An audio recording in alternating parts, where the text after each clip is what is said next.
Patricia are un trusou complet pentru botez pe verde. Mie mi se pare o culoare foarte îndrăzneață, dar foarte frumoasă. Haideți să vă le arăt detaliu cu detaliu. Păturica din muselină cu buline glitter și ia uitați cât este de frumoasă această broderie cu fluturi.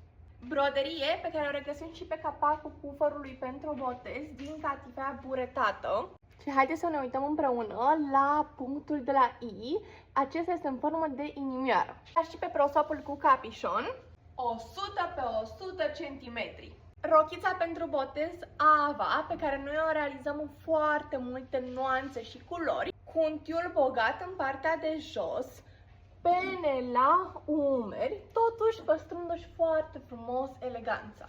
Dacă avem rochiță, avem și accesorii. Lumânarea pentru botez, tip fagure, verde, să se potrivească cu restul trusoului, pânza de mir, badiul bebelușului, prosopul pentru preot, caseta pentru șuviță cu inițiala brodată și sticluța de mir, fașa și săpunul bio.